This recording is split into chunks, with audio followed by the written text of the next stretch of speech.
The emergency klaxon on Station Harmony 7 sounded like a cat being strangled by a synthesizer, which, given the Galactic Council's idea of universal audio design, might have been exactly what it was.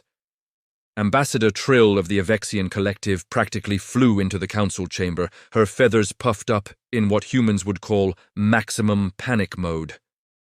Behind her waddled Commander Vorgarth, a Krellian who looked like someone had stuck arms and legs on a particularly aggressive boulder, and Technician Pip, a squeaker whose entire species had evolved from rodent-like creatures and seemed determined to never let anyone forget it by being annoyingly competent.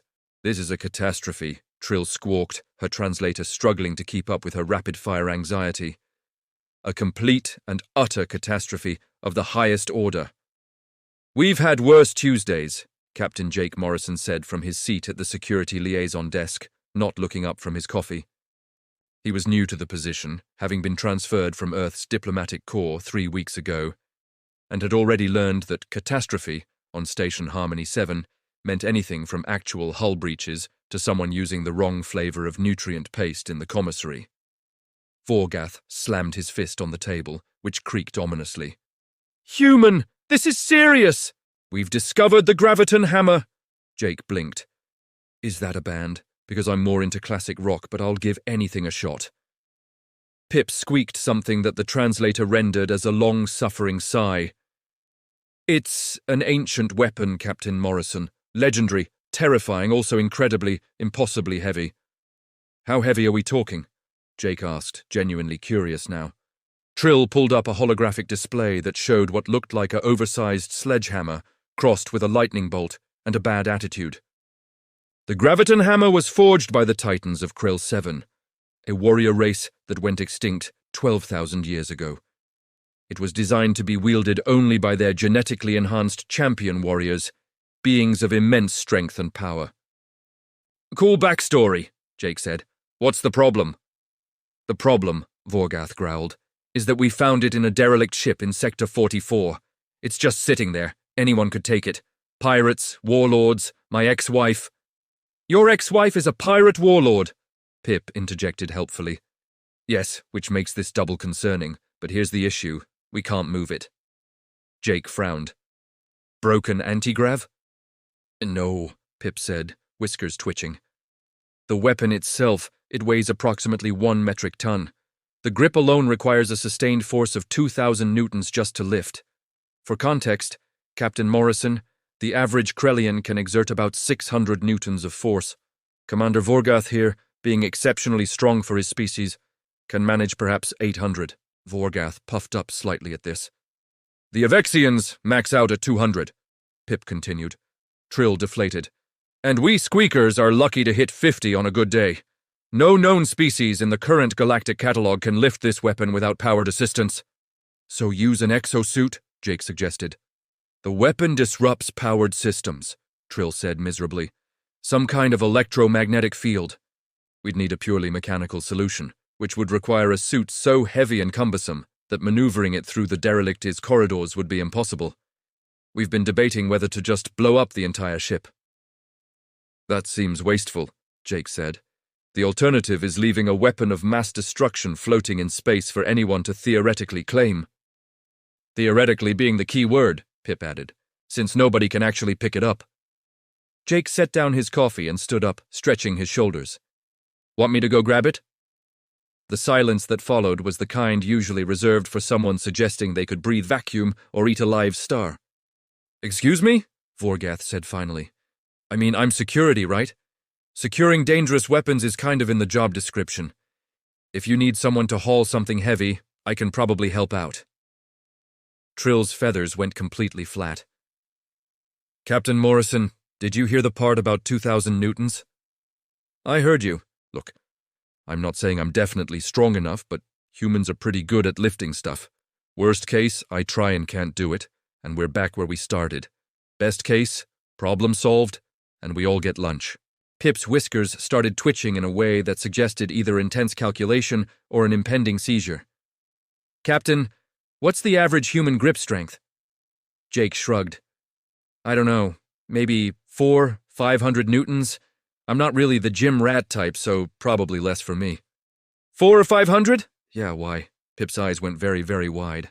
The transport shuttle to the derelict was cramped, smelled faintly of recycled air and Vorgath's nervous sweating, and featured entirely too much of Commander Vorgath explaining military specifications that nobody had asked about.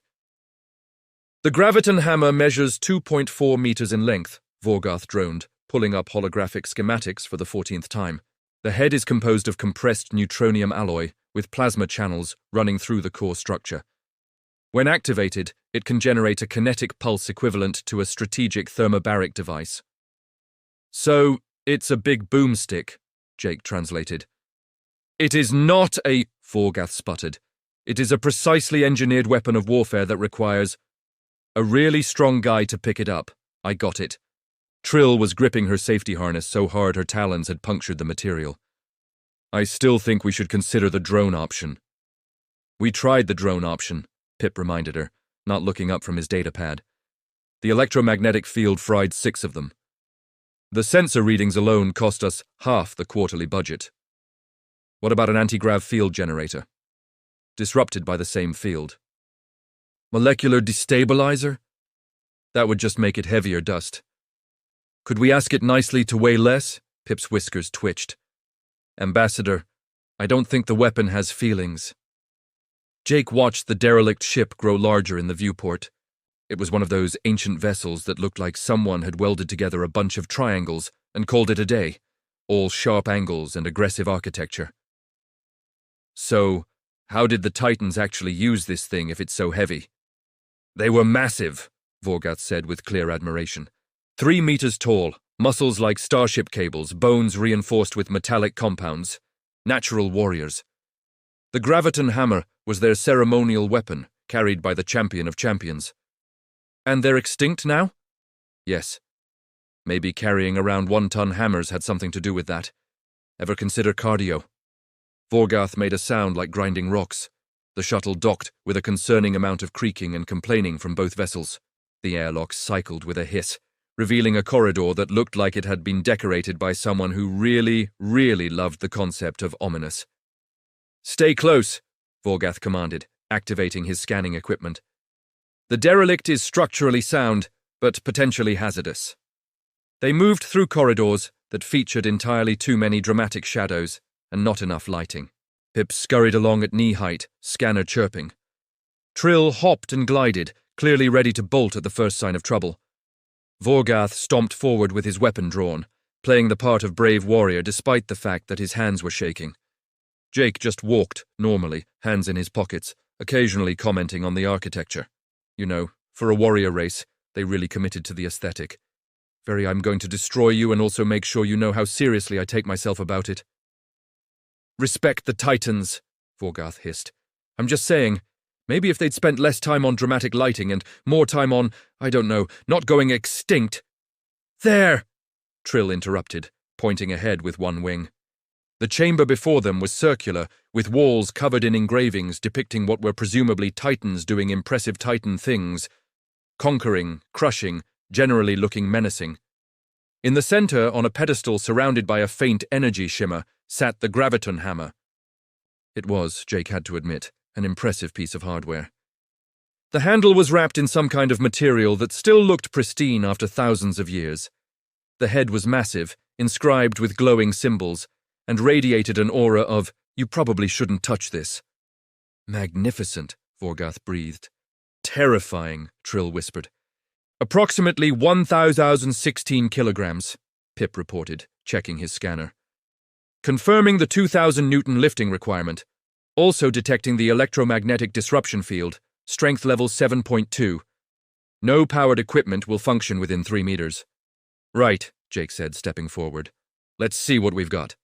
Wait, Trill squawked. Shouldn't we set up recording equipment? Monitor your vital signs? Have a medical team on standby? I'm just going to try to pick up a hammer, not wrestle a star.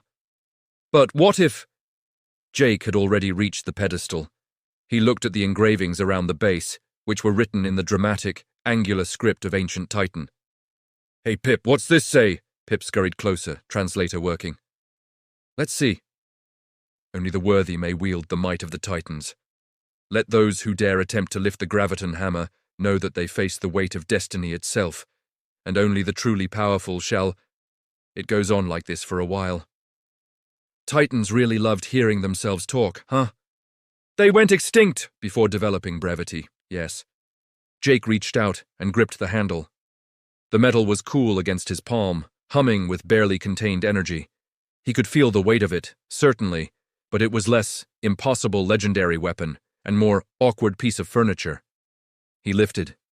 The hammer came up smoothly, easily, like he was picking up a baseball bat. Huh, Jake said, holding it in one hand and testing the balance. Is this thing broken? The silence that followed was profound. Then Trill started screaming. How? Vorgath bellowed, his scanning equipment clattering to the floor. That's impossible! The structural integrity alone, the weight distribution, the physics! Jake gave the hammer an experimental swing, the weapon cutting through the air with a sound like distant thunder. Balance is actually pretty good. Little front-heavy, but I could get used to it. Pip's scanner was going absolutely haywire, chirping and beeping in what sounded like electronic panic. This can't be right. According to my readings, you're exerting approximately... Wait, you're holding it one-handed? Yeah, why? Jake shifted the hammer to his other hand, trying to get a feel for it. Trill had backed herself into a corner and was making a sound like a tea kettle having an existential crisis. Commander Vorgath, Pip squeaked, whiskers twitching frantically. I need to scan Captain Morrison immediately. There must be hidden cybernetics, or perhaps a personal gravity manipulator, or... I'm not wearing anything fancy, Jake protested. Standard uniform, regular human body, questionable life choices, that's it. Vorgath approached slowly, as if Jake might explode. Captain Morrison, I must insist on a full examination. No natural being should be capable of... Jake, who was trying to read the glowing inscriptions on the hammer's head, tilted it slightly. His thumb pressed against what turned out to be a trigger stud. The graviton hammer activated. A pulse of pure kinetic energy erupted from the weapon's head, a visible wave of compressed force that screamed across the chamber. It carved through the air like reality was made of paper, punched through the wall, through the next wall, through the next wall, and kept going with the determination of someone who really, really hated walls. Emergency klaxons started blaring. Red lights bathed everything in a dramatic glow that the Titans would have absolutely approved of. Somewhere, automated systems started screaming about hull breaches and structural compromises. Emergency force fields slammed into place, sealing the holes before the entire ship decompressed into the very inviting vacuum of space. Oops, Jake said. Vorgath was on the floor. Trill was somehow on the ceiling, defying several laws of avian anatomy. Pip had fainted, which, for a squeaker, meant he'd gone completely rigid and toppled over like a furry little statue. My bad, Jake added, looking at the hammer with new respect. Didn't realize it was loaded. Didn't realize, Vorgath's voice cracked. You nearly vented us into space! But I didn't, so that's good. Force fields work great. You fired a weapon that hasn't been activated in 12,000 years. And it still works! That's quality craftsmanship right there. The Titans knew their stuff. Trill finally detached from the ceiling, fluttering down in a spiral of frazzled feathers. We need to leave, now, immediately, before he accidentally destroys the entire sector. I said I was sorry, Jake protested, carefully not touching any other parts of the hammer. Look, I'll be more careful, promise. How? Vorgath said, his voice taking on a slightly hysterical edge. Are you so calm about this? I mean, it's just a hammer, right? Big hammer, sure, fancy hammer, definitely, but at the end of the day, it's a weapon of mass destruction, a tool for hitting things really hard. I'm from Earth. We've got hammers. This one's just, extra. Pip groaned back to consciousness, his first words being, Did anyone get structural damage calculations? Never mind the structural damage. Trill was frantically ushering everyone toward the exit. We have a human who can lift the impossible and has already proven he has no concept of safety protocols. Exit, now, move! Jake, still carrying the hammer like he was bringing home a new purchase from the hardware store, followed the group back to the shuttle. Behind them, the ancient Titan ship's emergency systems continued to blare, probably offended by the casual disrespect being shown to such a legendary weapon. On the shuttle ride back, nobody spoke. Vorgarth kept staring at Jake with an expression caught between awe and horror. Trill was stress-preening her feathers so aggressively she was leaving a small pile of plumage on the floor. Pip was recalculating everything he knew about physics, biology, and his life choices. Jake, meanwhile, was trying to figure out where he was going to store the hammer in his quarters. It would probably look cool mounted on the wall. "So," he said cheerfully into the silence, "lunch?" Trill made a sound like a dying balloon. The science deck of Station Harmony 7 had been transformed into something between a research laboratory and a three-ring circus. Jake sat on a reinforced examination table that groaned ominously under even his normal weight, the graviton hammer propped casually against the wall nearby. Around him, scientists from 6 different species scurried, scanned, measured, and argued in at least 4 languages that the translators were struggling to keep up with. "This is completely absurd," muttered Dr. Felicity Webb, recently arrived from Earth's Xenobiology Division.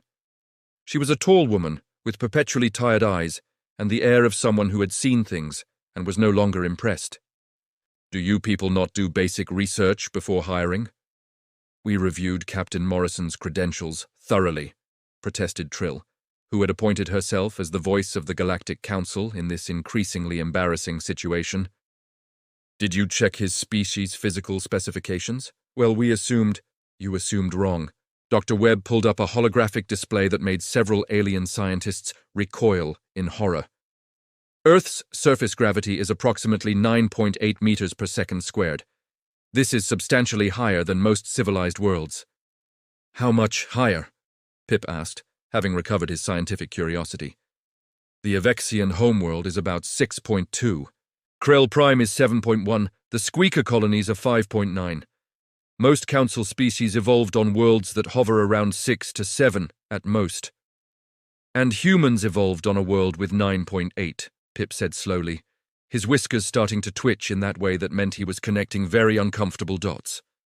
"Correct, which means humans evolved to operate under significantly higher gravitational stress, stronger bones, denser muscles, more efficient cardiovascular systems. We're not exceptional by our own standards. We're just built for a heavier world." Vorgarth, who had been lurking in the corner like a suspicious boulder, stomped forward. "I refuse to believe it's that simple. The graviton hammer requires immense strength. Morrison must have enhancements. Cybernetics, genetic modification, something." "I run twice a week and do some light weights," Jake offered. "Does that count?" "No," Dr. Webb sighed the sigh of someone explaining basic concepts to very stubborn children. "Commander, humans are persistence hunters. We evolved to chase prey over long distances in high gravity. A human in average physical condition can exert forces that would be considered exceptional in most galactic species. But the grip strength alone, the average human male grip strength is about 400 to 500 newtons, female 250 to 300. Captain Morrison here is probably slightly above average since he does lightweight training." "I do 12-pound dumbbells," Jake said helpfully. 12 pounds! Trill's feathers puffed up. That's, she did quick calculations, roughly 5.4 kilograms. Yeah, nothing crazy. Like I said, I'm more of a cardio guy. The scientists were frantically recalculating. One Avexian researcher looked like he might actually faint. A Krellian xenobiologist was making sounds that the translator rendered as sophisticated versions of, "Oh no." Pip approached Jake with his scanner, running detailed measurements. "Your bone density is..." "Captain Morrison, your skeleton could survive impacts that would pulverize most species. I did fall off a roof once as a kid. Broke my arm, but it healed fine." "You survived a fall that broke your arm?" "I mean, yeah, it hurt like hell, but..." "Most species would have been killed instantly by the impact required to fracture bones of this density." Dr. Webb was clearly enjoying herself now. "Would you like to know about human endurance capabilities? Temperature tolerance? Pain threshold? Oh, here's a fun one. Healing speed." "We don't need to know," Trill said weakly. "Humans can survive injuries that would kill most species outright and then recover from them in weeks. They evolved to shed heat so efficiently they can literally chase prey until it dies of exhaustion. They can consume mild poisons for recreation." "That's not..." Jake started. "Alcohol, Captain. I'm talking about alcohol." "Oh, fair." and their pain tolerance is so high that they regularly engage in activities that cause tissue damage for entertainment. Vorgath's eye twitched. Entertainment? Contact sports. Weight training, spicy food challenges. Humans are borderline insane by most biological standards. Now hold on, Jake protested. That seems harsh. You picked up a 1-ton hammer designed to be impossible to lift, and your first comment was, "Is this thing broken?" I mean, you then accidentally discharged a weapon of mass destruction and apologized like you'd spilled coffee. To be fair, that was embarrassing. Dr. Webb turned to the assembled aliens. Humans aren't special on Earth. We're not even the strongest land animals. We're just adequate. Very, very persistent and difficult to kill, but adequate. This changes everything, Pip whispered. Does it, though? Trill asked hopefully. I mean, Captain Morrison is clearly exceptional. I'm really not, Jake insisted. So perhaps the human population is mostly normal, and we just happen to hire an extraordinary specimen. Dr. Webb pulled up another file. Would you like to see the physical specifications for human military personnel? Because Captain Morrison, by those standards, would barely pass the minimum fitness requirements. The silence was deafening. I told you I was more of a cardio guy, Jake muttered. Vorgath, who had spent his entire military career being proud of his above-average strength, looked at his hands like they had personally betrayed him. I demand an arm wrestling contest. Really? Jake asked. I must know. They set up a table. Jake sat down looking mildly confused about why this was necessary. Vorgath took position opposite him, rolled his massive shoulders, and gripped Jake's hand with the determination of someone defending his entire species' honor. Go, Pip said. Jake, still holding a sandwich in his other hand, put Vorgath's arm down in approximately 2 seconds. Best 2 out of 3, Vorgath demanded. 3 attempts later, Vorgath was sprawled on the floor, staring at the ceiling, having what appeared to be a spiritual crisis. This is a nightmare, Trill moaned. We've been hiring humans for months. How many are on this station? 14, Pip reported. And how many are in positions involving physical labor or security? 2. What are the other 12 doing? Administrative work, diplomatic services, and technical support. So we've been using a species capable of lifting 1-ton weapons for paperwork? In our defense, Dr. Webb said, not sounding defensive at all, humans are also quite good at paperwork. Jake finished his sandwich. So, is lunch happening or not? The attack on Station Harmony 7 came approximately 4 hours after the Council had decided to classify human physical capabilities as Category 9, terrifying but probably fine if we don't think about it too hard. The Obsidian Cartel was not known for subtlety, patience, or reading Council memos.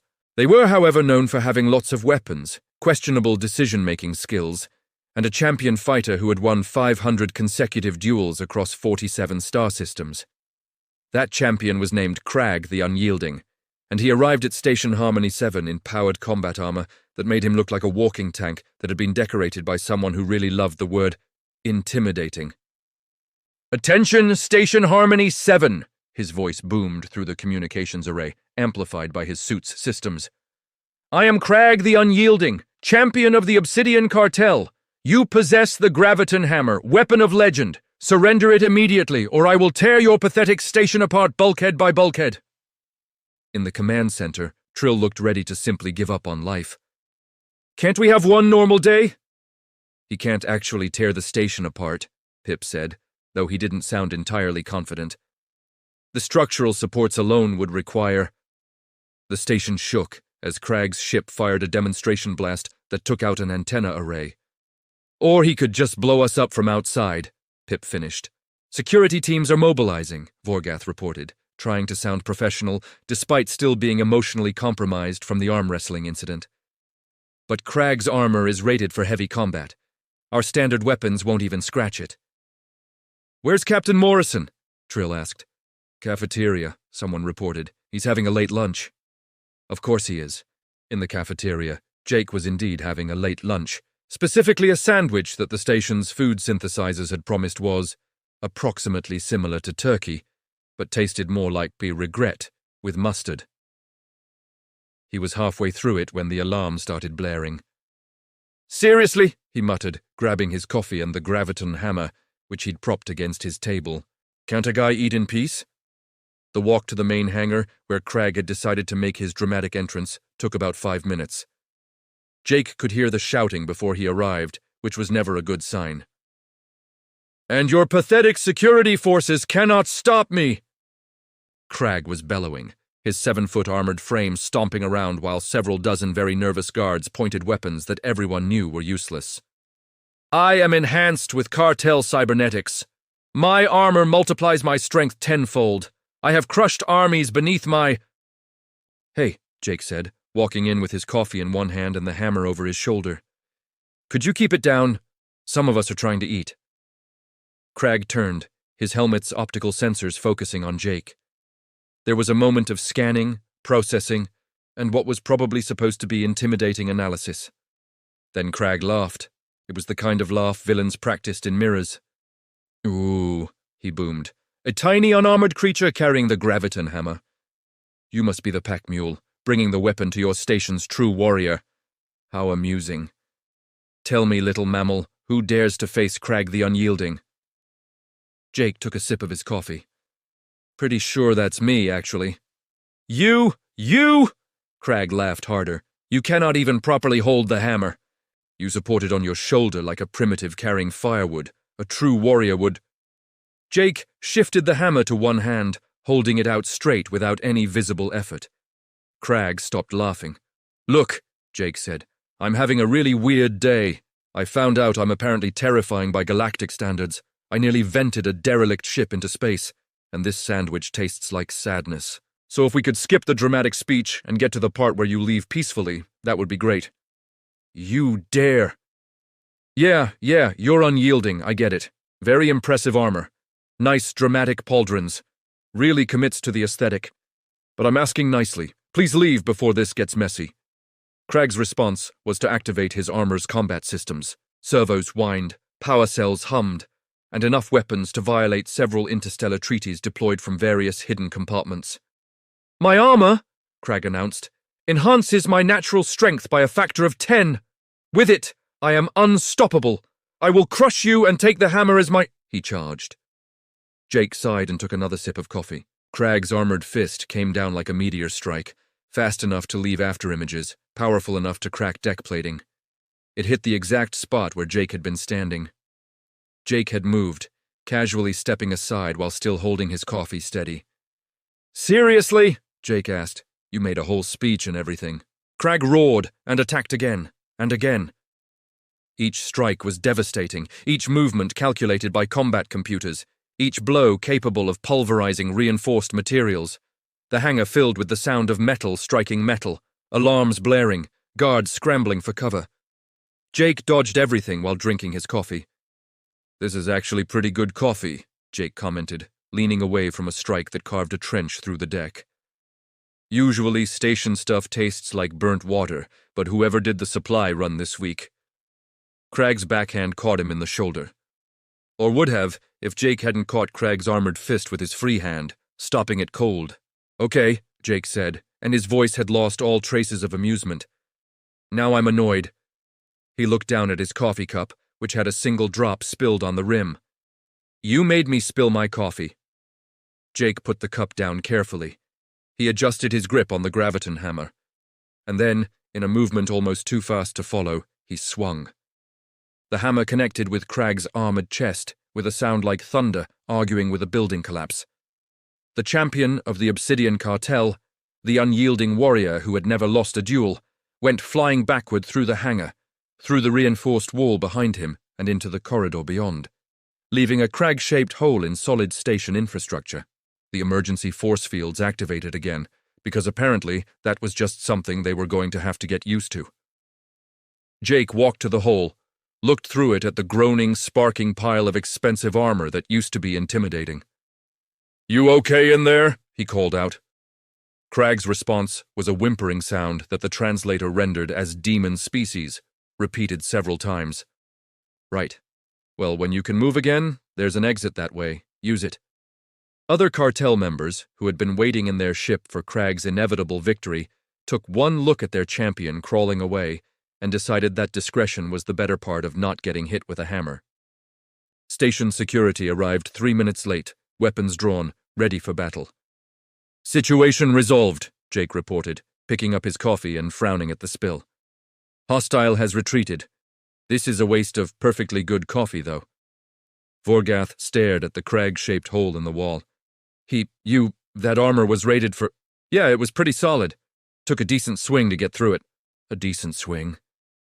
I didn't put my back into it or anything. Didn't want to kill the guy. Pip arrived, scanner in hand, took readings of the destruction, and his whiskers drooped. The kinetic force of that impact was equivalent to a small artillery strike. Really? Felt pretty normal to me. Normal, Pip repeated faintly. He calls obliterating a champion warrior in powered armor normal. Jake shrugged. I've hit baseballs harder. Anyway, is there a maintenance form I need to fill out for the wall? Seems like something I should document. Trill, arriving last, took one look at the scene and simply sat down on the floor. I'm retiring. Today. Right now. I'm going back to my homeworld and never thinking about humans again. Does that mean you don't want to get lunch? Jake asked. The ambassador made a sound that needed no translation. The emergency council session 3 days later had the feeling of a support group for people who'd seen something they couldn't quite process. We need mandatory strength testing, Trill announced, her feathers still slightly ruffled from stress preening. Every human on every council station and vessel, immediately. That seems excessive, Dr. Webb said via hologram, clearly enjoying her front row seat to the ongoing alien crisis. She was eating popcorn, which several council members found unnecessarily provocative. Excessive? Vorgath slammed his fist on the table, though he'd learned to do it much more gently since meeting Jake. One of them put Crag the Unyielding through a wall. To be fair, Crag was being very rude about it. That's not the point! Pip, who had spent the last 3 days recalculating every assumption he'd ever made about physics, cleared his throat. I've completed a comprehensive analysis of human capabilities across the known database. The results are concerning. How concerning? Trill asked weakly. Humans are consistently in the top percentile for strength, endurance, adaptability, and survivability across all mammalian species. They're not the absolute strongest. The Gorvan Crushers still hold that record, but they are strong enough that the difference is academic for most purposes. What about the ones already working here? We have 14 humans on Station Harmony 7. 2 in security, 12 in administrative roles. And the administrative ones? According to preliminary testing, voluntary testing I should note, they're all capable of lifting weights we would classify as heavy machinery.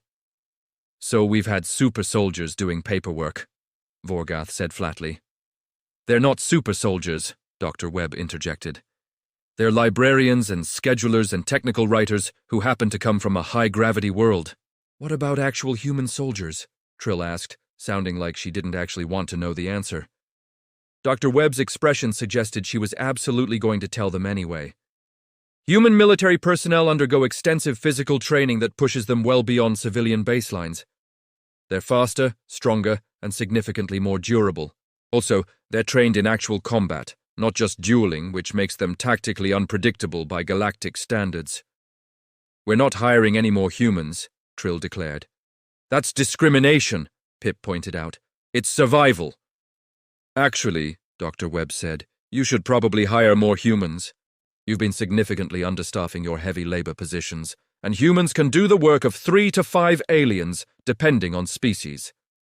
That's not helping your case. Station security arrived 3 minutes late, weapons drawn, ready for battle. Situation resolved, Jake reported, picking up his coffee and frowning at the spill. Hostile has retreated. This is a waste of perfectly good coffee, though. Vorgath stared at the crag-shaped hole in the wall. That armor was rated for— Yeah, it was pretty solid. Took a decent swing to get through it. A decent swing. I didn't put my back into it or anything. Didn't want to kill the guy. Pip arrived, scanner in hand, took readings of the destruction, and his whiskers drooped. The kinetic force of that impact was equivalent to a small artillery strike. Really? Felt pretty normal to me. Normal, Pip repeated faintly. He calls obliterating a champion warrior in powered armor normal. Jake shrugged. I've hit baseballs harder. Anyway, is there a maintenance form I need to fill out for the wall? Seems like something I should document. Trill, arriving last, took one look at the scene and simply sat down on the floor. I'm retiring, today, right now. I'm going back to my homeworld and never thinking about humans again. Does that mean you don't want to get lunch? Jake asked. The ambassador made a sound that needed no translation. The emergency council session 3 days later had the feeling of a support group for people who'd seen something they couldn't quite process.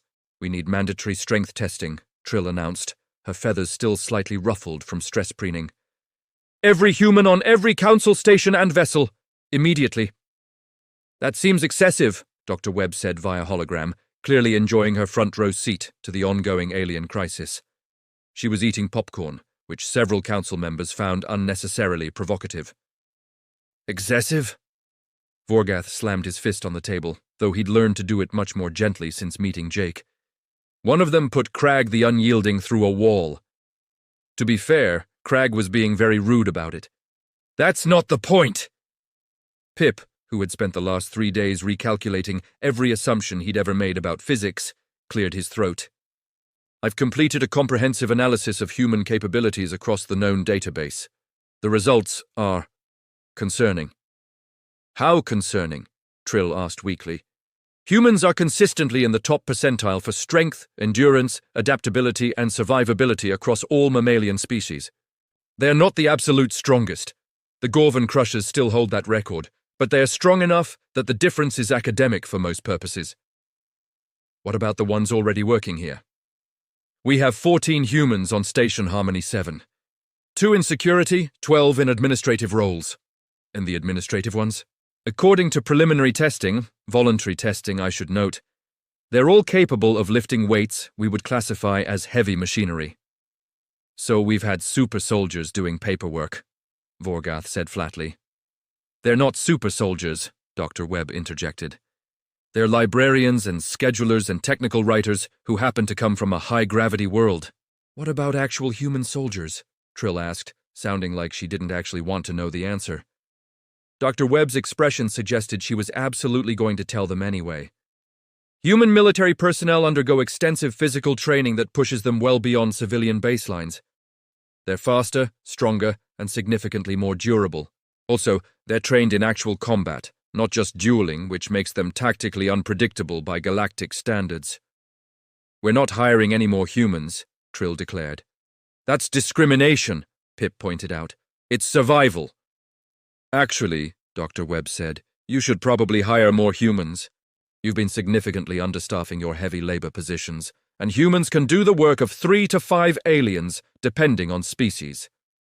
That's not helping your case. The debate continued for another hour, covering topics ranging from whether humans should be allowed near weapons, yes, but carefully, to whether they should be segregated to specific roles, no, because that was definitely discrimination, to whether someone should tell the rest of the galaxy about this, absolutely not, because the panic would be unprecedented. The final decision was a compromise that satisfied no one. Humans would be promoted to roles that utilized their capabilities. Mandatory furniture reinforcement would be implemented in all human-occupied areas, and the information would be classified as need to know and nobody needs to know. Jake, meanwhile, had been promoted to Chief Security Officer, given a corner, office with furniture rated for 1,000-pound impact capacity, and assigned to a desk that creaked ominously every time he sat down.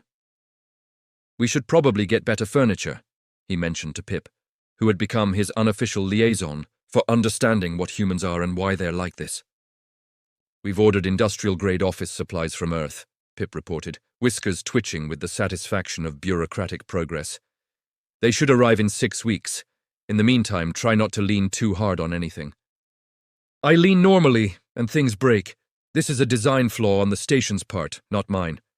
The station was designed for species with average body weights between 150 and 300 pounds, Captain. You weigh 180 of solid muscle and bone density. You're operating outside specifications. So I'm breaking the furniture just by existing? Essentially, yes. Jake looked down at his hands like they'd personally offended him. The real chaos came 2 weeks later, when the other council stations, having heard rumors about the incident at Harmony 7, decided to quietly test their own human employees. The results were consistent. Station Verity 12 discovered their human cartographer could lift a cargo container that was rated for powered equipment. Station Meridian 5 found out their human receptionist was the only one capable of fixing a jammed door mechanism without disassembling the entire frame. Station Harmony 3 conducted an accidental test involving a human librarian and a malfunctioning gravity generator that resulted in the librarian casually holding down a piece of equipment that was slipping toward the vault door, alone, while humming. By week 3, humanity had accidentally become the galaxy's designated movers, heavy equipment operators, and solution to any problem involving something too heavy to move normally. Jake watched this development from his reinforced office with something between amusement and resignation. "This is going to be a thing, isn't it?" he asked Dr. Webb during one of her holographic check-ins. "Absolutely," she confirmed, still eating popcorn. "Welcome to Interspecies Relations, Captain Morrison. You've just become humanity's unofficial ambassador to why are you all so physically competent?" "I don't want to be an ambassador." "Too bad. You're very good at it. Also, I've been receiving requests from 3 different alien governments asking if they can hire human contractors for construction projects. There's apparently a significant demand for workers who don't require powered equipment. That's going to get weird fast." It already is. The Squeaker Collective just posted a job listing for human logistics specialists with a salary that's double what most species make. They're apparently very interested in efficiency optimization. Jake groaned. The real turning point came when Jake volunteered to train the new security team. The classroom setting, full of aliens from 5 different species, all staring at their human trainer with a mixture of respect and low-key terror, was somehow more awkward than actually fighting anyone. "Okay," Jake said, standing in front of a rack of equipment that ranged from moderately heavy to definitely needs machinery. "Today we're working on proper lifting technique." He picked up what was classified as a heavy-rated cargo container and held it with one hand to demonstrate. An Avexian recruit fainted. "Really?" Jake set the container down gently. "We're not even started yet." "You're holding a 1,000-pound object like it's a briefcase," Trills squawked from the observation area. She'd been sitting in on sessions to monitor the human situation and frequently regretted this decision. "It's got good weight distribution.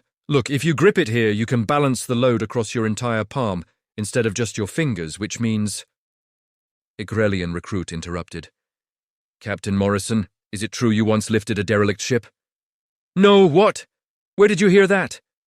"Station scuttlebutt. They're saying you single-handedly moved the vessel."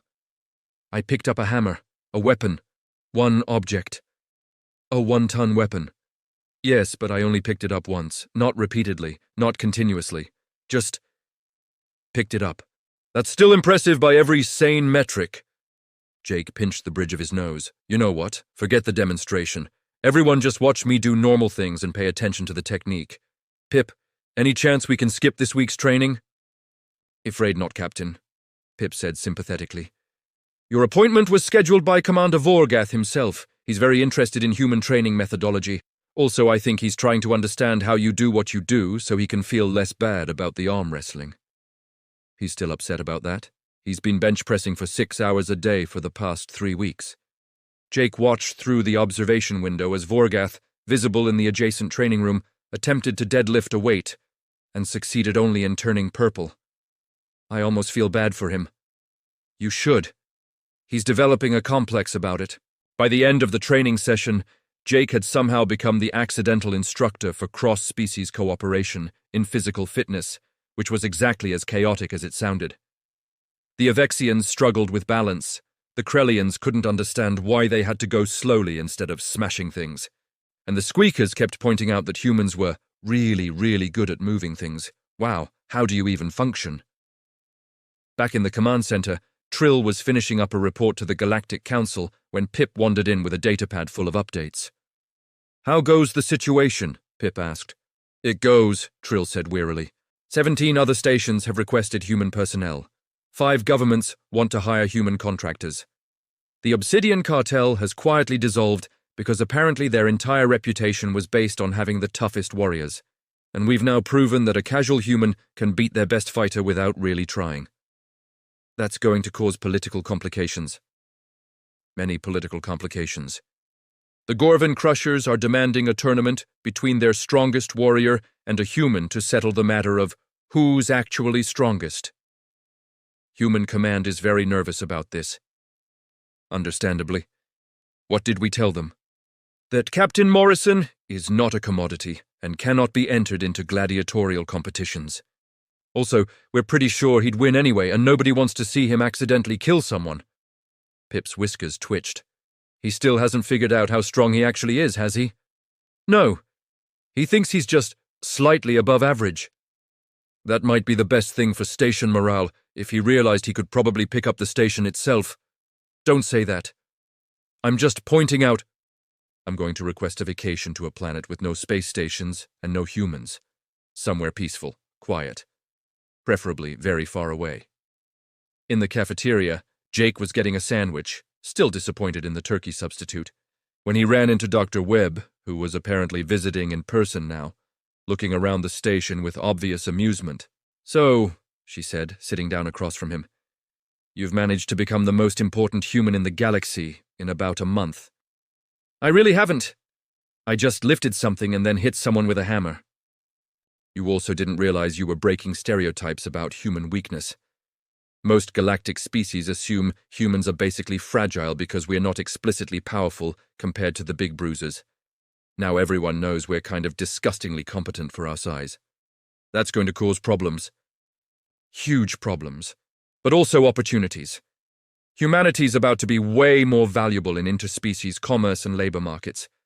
I'd expect some very lucrative contract offers in the next few months.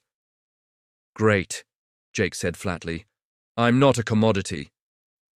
You're a little bit a commodity now. That's how galactic politics works. But the good news is, humans are good at adapting, so we'll figure it out. Also, we're going to be way better at protecting our interests in trade negotiations, now that everyone knows we can literally pick up the negotiating table and walk away with it. Jake stared at his sandwich, which really did taste like regret. Is this going to be my life now? Being the guy who's surprisingly strong and occasionally destroys things? Probably. Welcome to being a human in space, Captain. Turns out we're pretty good at this stuff. Later that evening, Jake was sitting in his office, looking at the graviton hammer, which was currently propped against the wall as unofficial office decoration. The ancient weapon seemed to radiate a kind of smug satisfaction, like it had waited thousands of years to finally meet a species that could actually pick it up, and was enjoying the chaos that had resulted. Pip appeared in the doorway, looking unusually serious for a creature whose species was generally known for squeaking at things. I finished my comprehensive analysis of the data, Pip announced, settling onto a chair specially reinforced for a human. And I have to tell you something. What's that? The Titans? They didn't go extinct because of their cultural flaws or bad luck or any of the theories we've been entertaining? What do you mean? Pip pulled up a holographic display showing ancient records, archaeological evidence, and genetic data. They went extinct because their entire civilization was built on the concept of genetic superiority. They bred for larger bodies, stronger muscles, enhanced reflexes. They thought it made them superior, but here's the thing about selection pressure. It leaves you vulnerable to things you didn't select for. Like what? Like disease, parasites, environmental changes. You know what species did survive that era? Smaller ones, more adaptable ones that didn't rely on being the strongest. Jake looked at the hammer. So the Titans killed themselves by specializing too hard? In a manner of speaking, yes. They created the perfect warrior, and it led directly to their extinction. Pip paused. Humans, meanwhile, are generalists. You're not the strongest thing in the galaxy. You're probably not the smartest. You're definitely not the fastest. But you can do everything adequately well enough that you can survive almost anything. And that's somehow relevant to the chaos happening now because I picked up a hammer? It's relevant because the galaxy just discovered that humans are useful in ways nobody expected, And unlike the Titans, who thought usefulness meant crushing things, you seem to have the good sense to mostly just move heavy objects and occasionally knock over bad guys. There might be a lesson in there about how diversity is strength or something. Very philosophical. I'm not going to be the poster child for strength comes from diversity, Jake said flatly. Too late. I'm pretty sure someone's already making educational materials about it. Sure enough, by the next week, the first human achievement documentary was being produced by a squeaker media company, featuring interview footage of Jake looking confused and talking about how heavy things aren't actually that heavy. Trill watched a preview and started making sounds that the translator couldn't quite handle.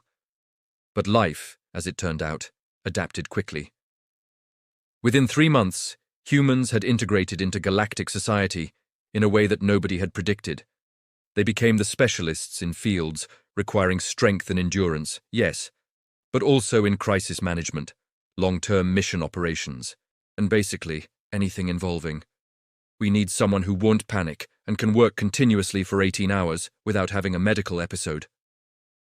Jake eventually moved out of his corner office with the creaky furniture and into a proper chief security officer position that didn't involve as much sitting and much more assessing threats and occasionally lifting heavy things.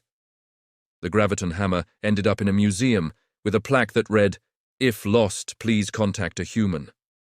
And Pip, in his final report to the Galactic Council, noted that the discovery of human physical capabilities had resulted in only 3 major incidents, approximately 0 actual casualties, and what might be considered acceptable collateral damage, if anyone was actually counting.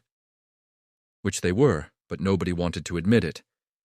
In the end, it turned out that when you have a species that can lift 1-ton weapons without breaking a sweat, the smartest thing to do is just ask them nicely to help and get out of the way. Jake's last day of training, new security recruits ended with him casually moving a piece of equipment that was pinning another trainee's arm. Everyone else standing around looking useless and him asking if anyone wanted to grab lunch. They all did. And somewhere in the records of the Galactic Council filed under incidents we don't talk about publicly, but definitely investigate regularly, there was a note about how humanity had somehow become the most useful species in the galaxy by accident. All because someone wasn't paying attention to job descriptions, and one guy liked moving heavy things. Which, when you thought about it, was a pretty good way to change the universe. Not bad for a Tuesday.